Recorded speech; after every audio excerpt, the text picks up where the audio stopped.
Yeah, the Purge movies are known for being really scary and tough and crazy. What's so unique about the Forever Purge, the most recent one, which is my favorite Purge movie, is that the rules are out the window. So all the prior Purge movies, the Purge ended.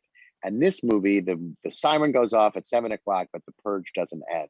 And I think that's the notion that you can't control anarchy or chaos. You can for a while, but eventually, if you crack the door to anarchy, anarchy's going to bust the door open, and that's what happens in this movie. I feel like you guys have gone through so many amazing scares previously in the other Purges. What excited you most about this next chapter?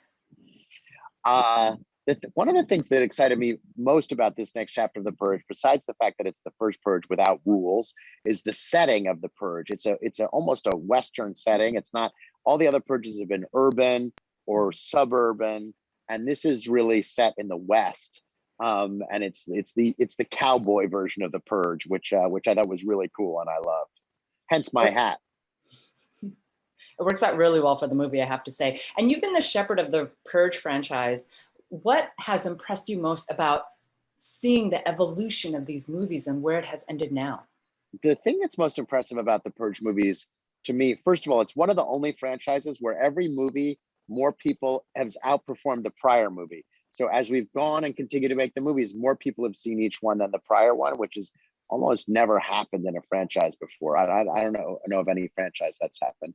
So that's one thing. And the second thing that's impressed me about the movies and the franchises, James DeMonaco, who's written all the movies, kind of has an ability to see the future, and he tackles these issues, which might not be a big deal when he's writing the movies, but by the time the movies come out, the issues seem to be very front and center. And excuse me, I love that. I love that about the movies, and this movie is no exception. Yeah, his vision is so incredible. Can you expand on that a little bit more?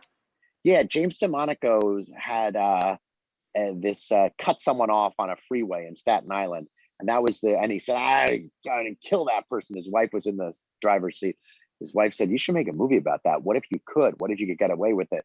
Now, James is a very peaceful fellow. He's very against revenge and violence. So he made the Purge movies as a cautionary tale, special about America's love of violence and guns.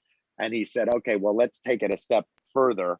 And what if we had the Purge? And that was the birth of the Purge. Amazing. And speaking of amazing talent that you have assembled, the cast is so good. Can you talk about them? They're so good. Yeah, the cast of this Purge is particularly good. Our director, who we worked with on a television project, I loved, and he was very involved in casting the film. And he's obviously Mexican, and that's what the movie's about, this young Mexican couple who's the wall works two ways. So they're trapped in the country by the wall along with all their other fellow Americans. And I wanted the movie to feel authentic. And I thought our choice of director and then the cast that he chose really makes the movie feel very authentic. It really does. It brings it to life. Makes it a little bit too authentic to me. Maybe it's too authentic. It's too scary. You've been at the helm of so many successful horror movies. What inspires you specifically to keep that intensity, those scares so fresh for the fans? What inspires us at Blumhouse is trying to scare people in new and different ways. We don't always succeed, but one of the thresholds we have for deciding if we should do a movie is, have we seen it before? Does it feel original? It has to be great. It has to be scary. We have to all agree on that. But then we have to say, look around the room and say, hey, have we ever seen this before? And even within the movies within a franchise, this version of the Purge, we've certainly never seen before. So that's very important to me, is to try and keep the movies original and feeling new and different. And I think we succeed with the Forever Purge, on those two things. So my last question is, I know there have been whispers about it. Is this really the end of the Purge movies? Do we know that for sure? It's true. It's true. James, who wrote all these movies, is suggesting this is the last movie, but I will not accept that. So I'm going to try and get at least one more and maybe more out of him. So it remains to be seen as far as I'm concerned. I'm not willing to say this is the last one. Not quite yet.